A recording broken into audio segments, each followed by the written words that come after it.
Welcome to Simonsen Says. I am so excited today. I have an extraordinary guest, powerhouse, entrepreneur, and so many more things. So please welcome my incredible guest, Julia Haart. So nice to be here with you. Thank you for having me. Thank you so much for being here, Julia. The last week or two I've been doing, I knew about you, but the more research and the more sort of digging I did, I was just like, who is this woman? She is just, you have, we all like to talk about reinvention. I consider it to be a buzzword we throw around, but you really have, you're the real deal. Let me just go back a little bit. I know you have 4 children. Yeah. And you raised them in Montse. Yeah. And then you were born in Russia, moved to Texas. Wow, look at, she's got her facts. I love it. And then, let's just jump forward. You decided you were in a very, what's the word? I don't want to say. Extremist, fundamentalist. Okay. She's finding the words for me. Okay. And you had the courage and bandwidth to decide that was not the right place for you and your 4 children. So can we just start a little bit there? Because I think that's the way to, Sure. go into who you are, because it's such a big move, and it's a move that a lot of people, I'm sure, our viewers are going to be very inspired by, because there are, I'm sure, many women out there in situations that are similar and feeling completely trapped and not feeling that they have the ability. It's not that you had huge resources behind you. No resources. Exactly. So please tell us a little bit about that. Well, I think first and foremost, it's about giving yourself permission to not be okay with your life. And that's a tough one, because most women are taught, wait your turn, be polite. Why can't you be happy with what you have? Who do you think you are? So I think one thing that women struggle with is actually acknowledging that their life is not what they want it to be, and that is okay, and that they deserve more, and they deserve to be happy. I remember when I ran away from my first husband the, 11th or 12th time, my mother said to me, well, does he beat you? And I was like, no. And she said, well, does he lock you in your room? Like, is he abusive? And I said, no. And she said, well, what's wrong? I'm like, not happy, right? I can't speak. I'm supposed to be subservient, this, that, and the other thing. And she looked at me and says, well, who says you have to be happy? Right? And that's something we are taught as women. Who says we get to be happy? And I think step one is acknowledging that you deserve joy, you deserve happiness, you deserve more. And if you're not getting what you think your life should look like, you have the right to fight and get more. And I think that was the most difficult part for me, was just deciding that I was allowed to not be okay with the life I had. And once I decided that, the next question I answer with the same way I answer when people ask me how I walk in such high heels. Right, left foot, right foot, left foot, right foot, left foot. Just start walking. Take the first step, and then the second step, and then the third step, and just keep walking. And then you'll get to your destination. You just have to start. When you were in your first marriage with your 4 children, you were more traditional. You were not working. You were not a career person. Is that right? No. I was not more traditional. I lived a very, very extreme life, right? We didn't have a television, no radio, no newspapers, really zero connection to the outside world. But I did work. It just, you have very few career opportunities open when you live there. It has to be within the community. And as a woman, you basically had, at the time, 3 choices: teacher, nanny, or secretary. Right? Those were it. Those were the 3 things you were allowed to do. It was raise your children, raise someone else's children, teach someone else's children, or work for a man and, do all the small things that he needs you to do. So it was always either in a position of child caregiving or being subservient to some guy. So I was a high school teacher. I taught in 2 high schools most of my life there, while also being pregnant and having babies. I had 10 pregnancies, 6 miscarriages, and I taught in 2 schools pretty much most of my life, while also nursing my children and taking care of them and doing all the cooking and the shopping, because those were all women's work as well. So, yeah, I did work, just, I didn't get a choice as to what I did, basically. Right. And so how did you go, once you made that move and you were with your 4 children, we all know you for so many different talents. How did the fashion piece come into it? Were you always fashionable? I mean, obviously you're a fashionista. Was this something that was sort of in the DNA? Or tell us a little bit about that. Okay, so it's actually kind of a funny story. Mm-hmm. I knew that I wanted to be in fashion when I was 4 years old. Okay. So I believe it. I came out of Moscow when I was 3. Mm-hmm. My parents and I were traded for grain as part of the Jackson-Vanik bill. My parents were massive anti-communists. My father got arrested because someone informed on them that they were lighting Shabbat candles on Friday night, and that was considered very anti-communist because there's no religion allowed, right? This is pre-Perestroika, pre-Gorbachev. We're talking Brezhnev and the USSR. So my parents and I got traded for grain. But since we were the first Russians coming out of Russia, this is in the 70s, so 10 years before Perestroika, basically, they didn't know where to put us. So I lived in a refugee camp for almost 2 years.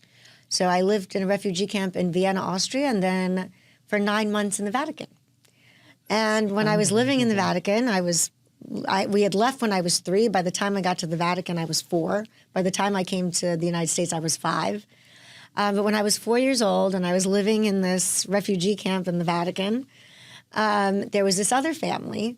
The mom was a very famous pianist who has performed actually here at Carnegie Hall many times. Wow. And she had a little son. And he was 5 to my 4. Or my 3 9/4 or whatever it was. He would do like odd jobs around the place and like run and get things for people. And they would pay him like, a nickel, a dime, or whatever it was. And he took all that money and bought me a handbag.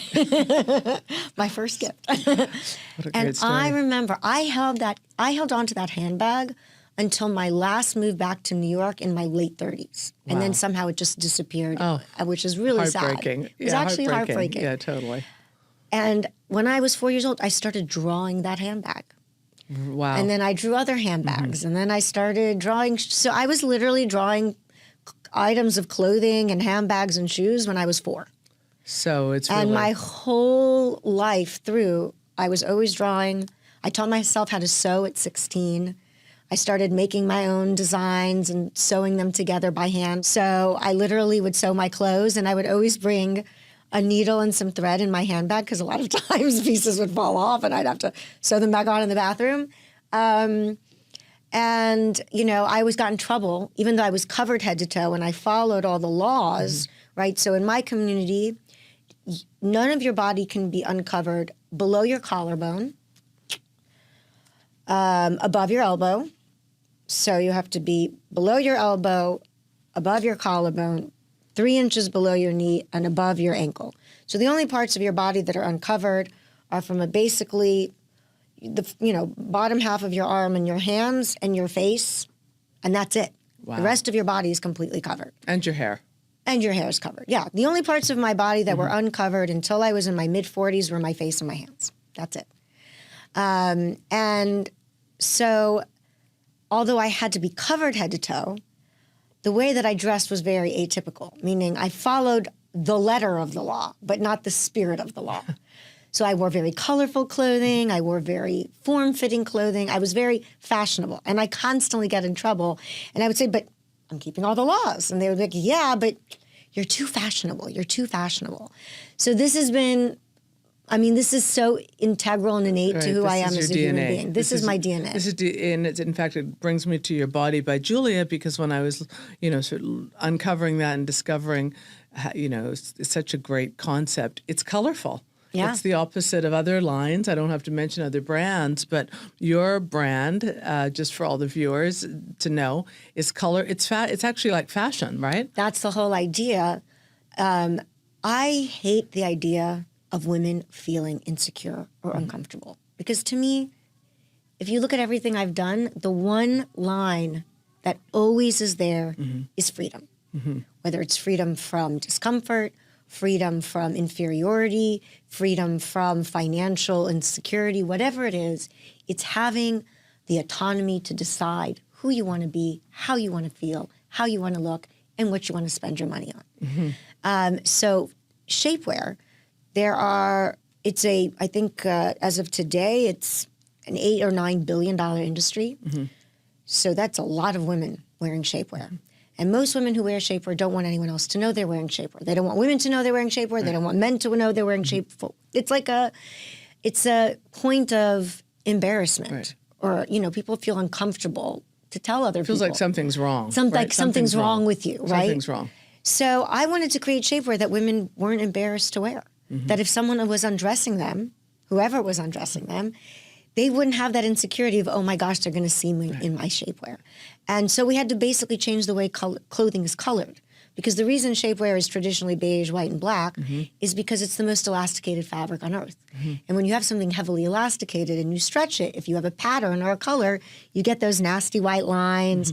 The pattern distorts, it stretches out. It's not very nice. That's why white, black, and beige, you stretch those colors, not much is going to happen to them.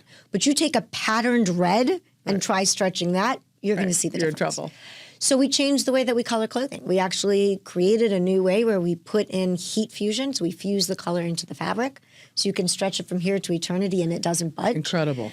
I will say I'm so sorry. If you go on the website right now, we're sold out of every piece. I don't have a single item there. Congratulations. Yes, that's great. I know, but everyone's emailing us and yelling at us that they cannot buy anything.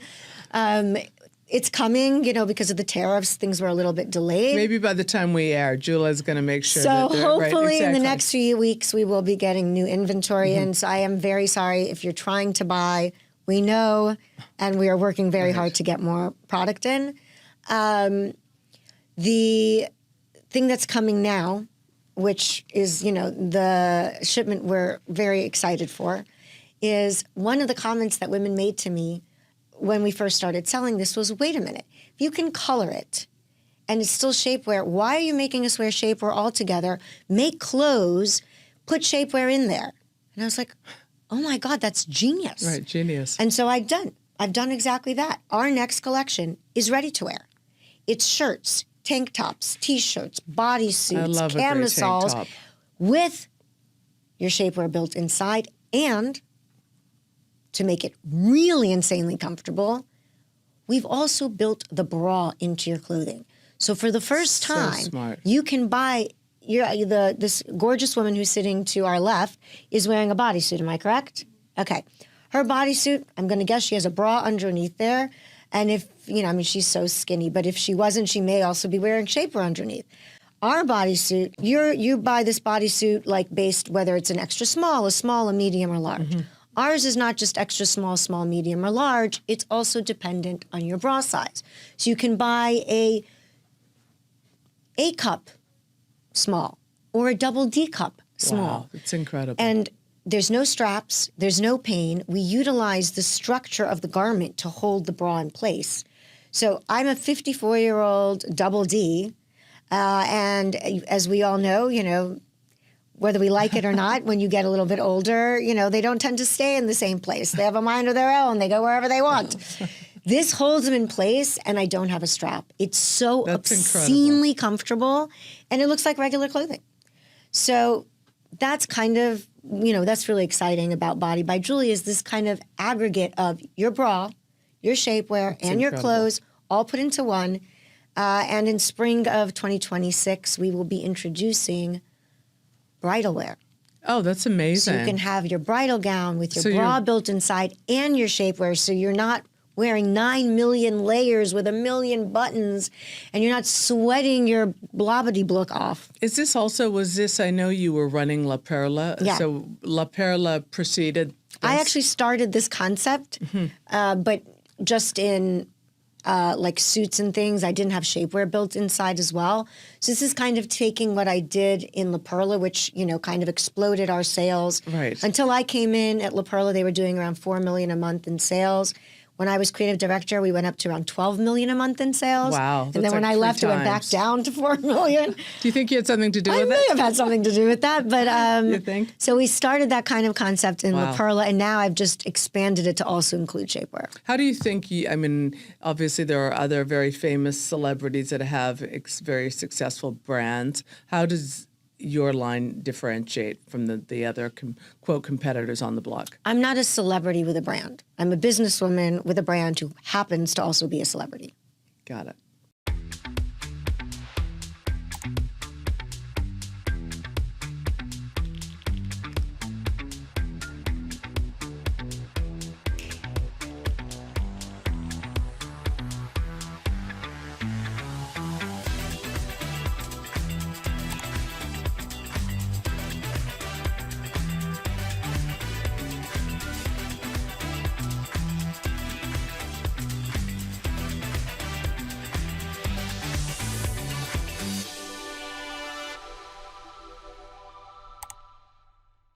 I'm Brian Scott Cohen, one of the top loan originators in the country, and the #1 mortgage originator at Guaranteed Rate Infinity.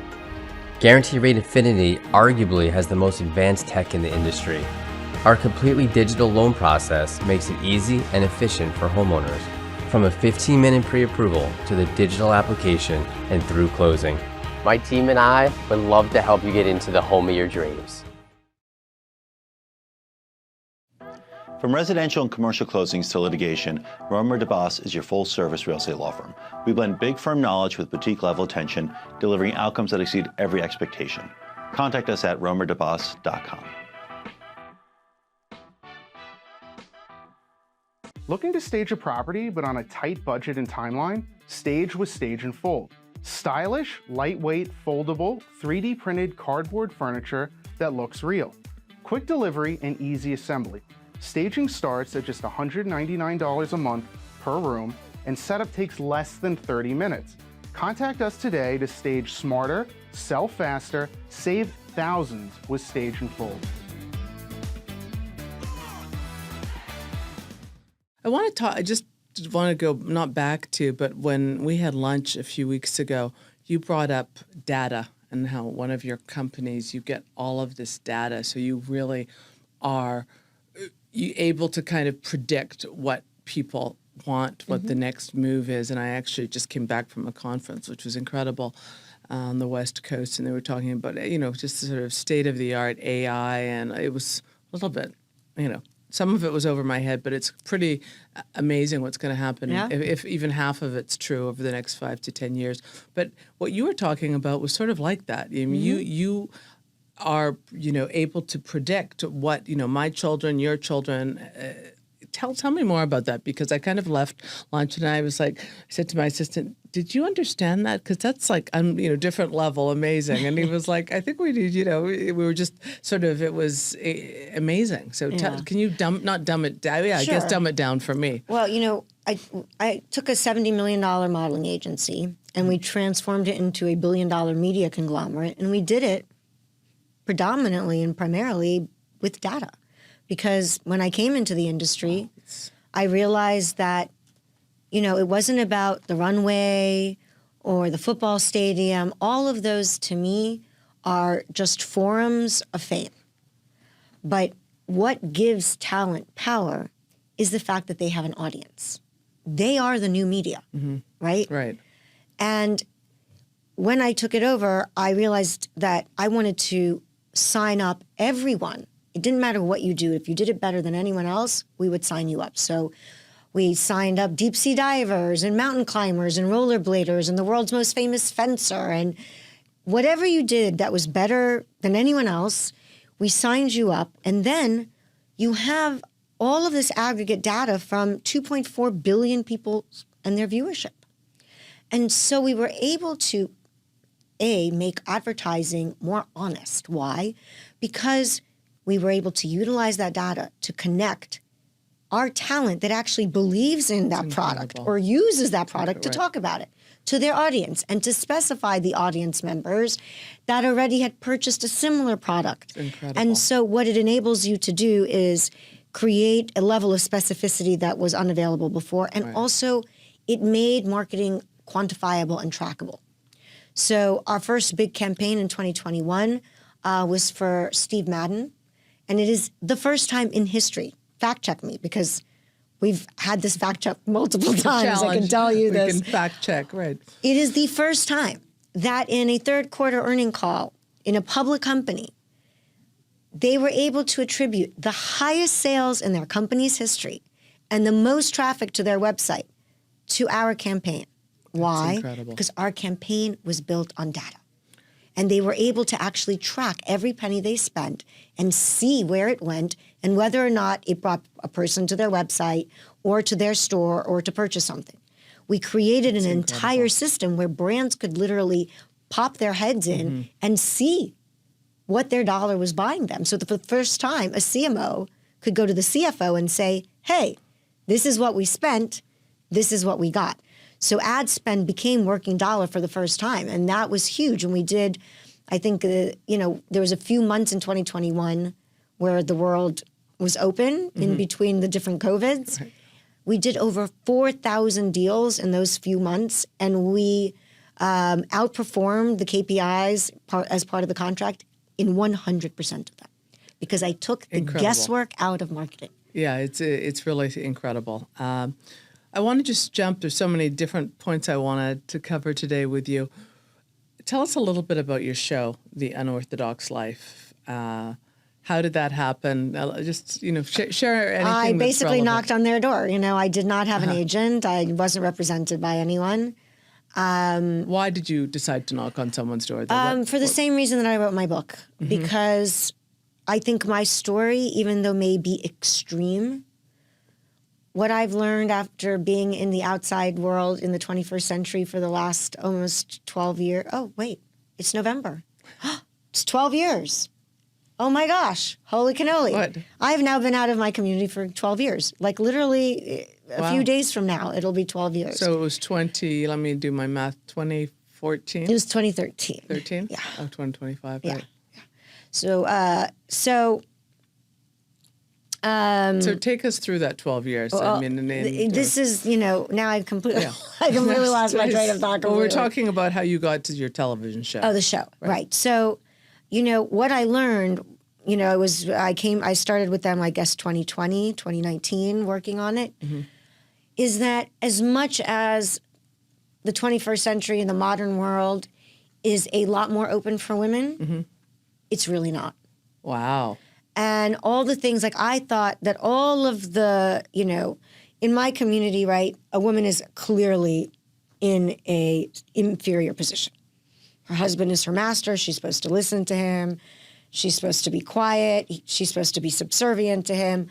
A woman doesn't pray in synagogue 3 times a day because there's the master in heaven, God, and then there's her master on earth, her husband. And if her master on earth tells her to cook dinner, but God tells her to go pray, which master is she supposed to listen to?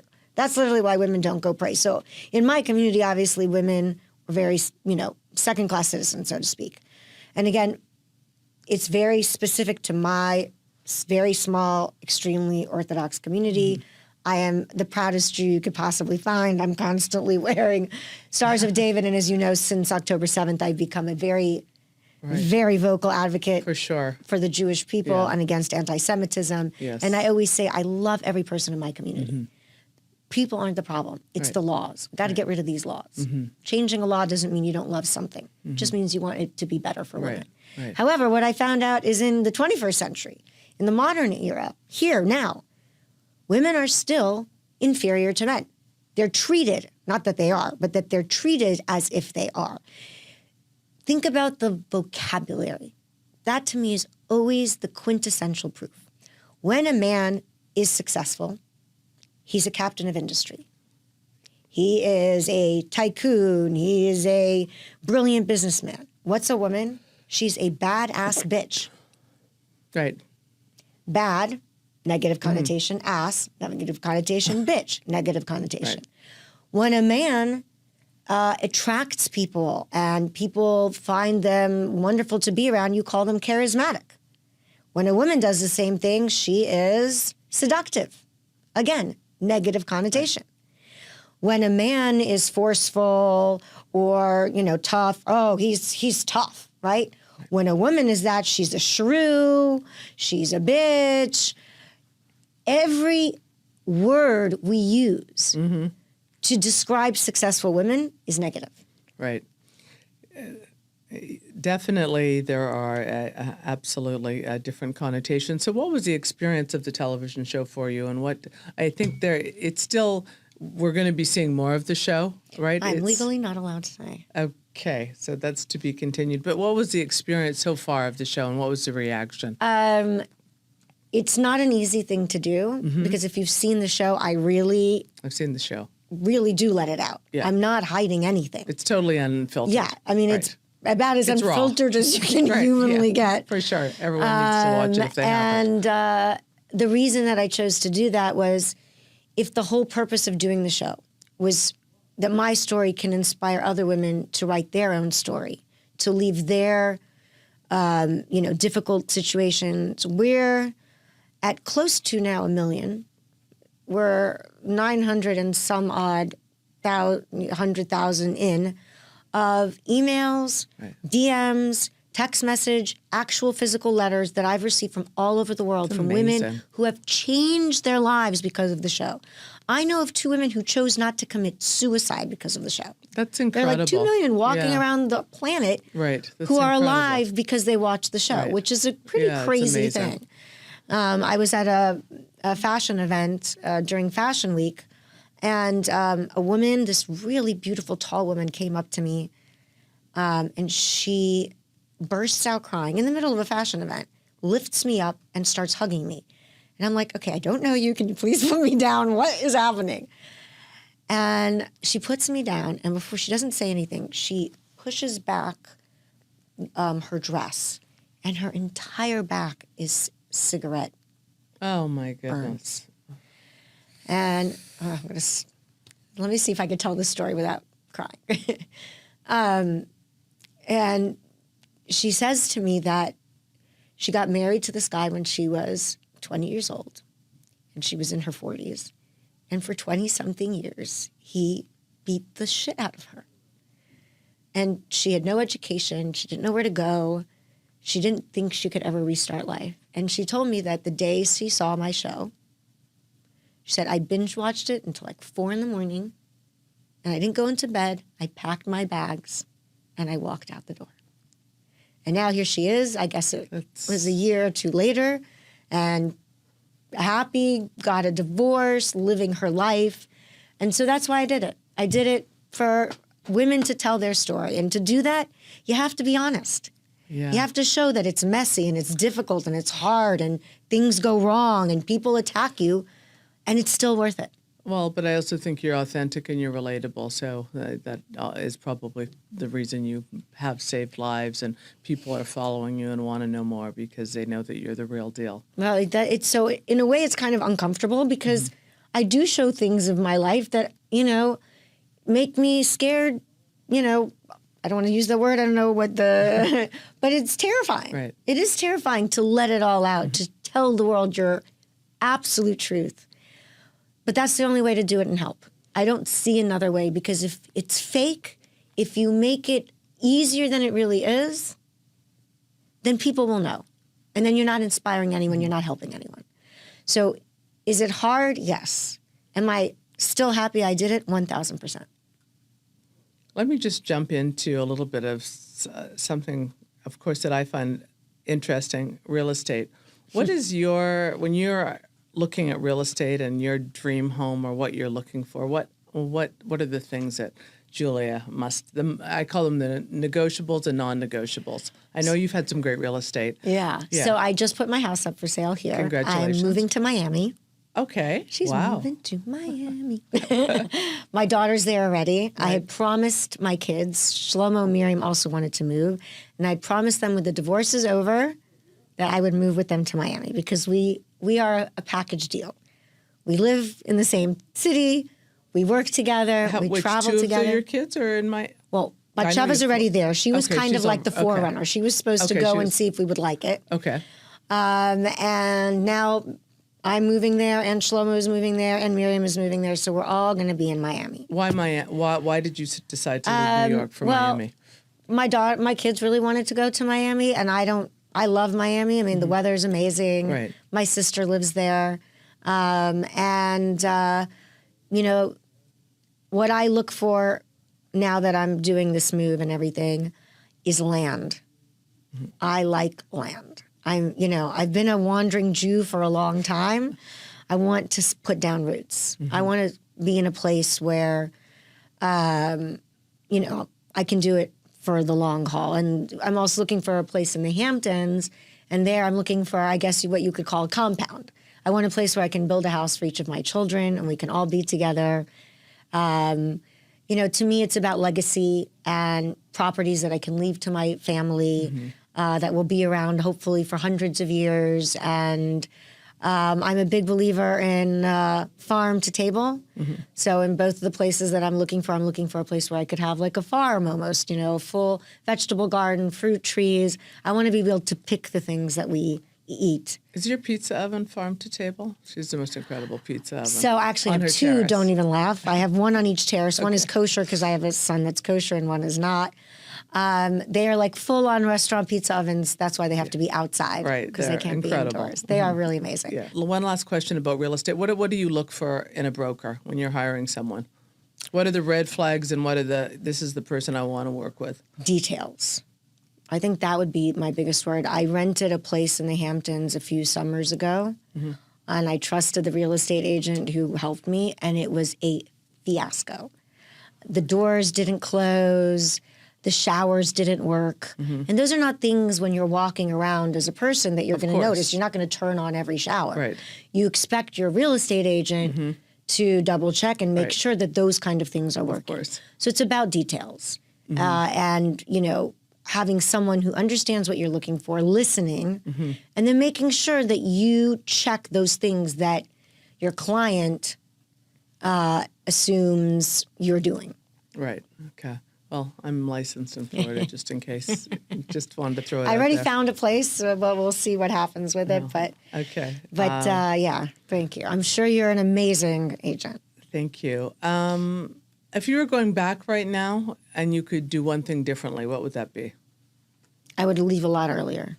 I wouldn't wait until I was 43 years old to walk out the door.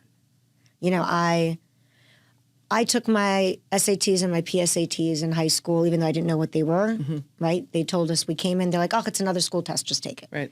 And I got an extremely high score, and I was offered a scholarship to West Point, funnily enough, and Columbia. Really? Wow. And I was dying to go, but I wasn't allowed to because girls aren't allowed to go to college. I wish I could go back there and just be like, I don't care. I'm just going to do it anyway and just go. And my whole life would have been different. If I've done this in 12 years, imagine what I could have done if I started as a teenager. Gosh. Well, you've accomplished so much. So where would you like to see yourself in the next 3 to 5 years? Well, I've invented something new. So I built EWG into $1 billion business. This has the capability of being significantly bigger. I'm very excited about it. And the second my divorce is done, I will start working on that. That's going to be my next big project. I just want to end on the note of, because it's so extraordinary, when you started with Elite, you said it was a $70 million business. And when you finished, it was $1 billion. Jefferies Bank valued us between $700 million and $1.1 billion in 2 years. So From 70 million to 1.1 billion. And those 2 years happened to be 2020 and 2021, COVID. We built this literally from our bedrooms because it was all about social media. You didn't need to be physically present. It's incredible. We had this hashtag during COVID. It was Pose at Home. It was the most reposted hashtag during the shutdown. Wow. So on TikTok. It's amazing. So it's about seeing what should be instead of seeing what is. Maybe recruited after this. Thank you so much. Thank Julia. you. It's been a real pleasure. It's You're been amazing. wonderful being here. Thank you so much. Thank you. Thanks.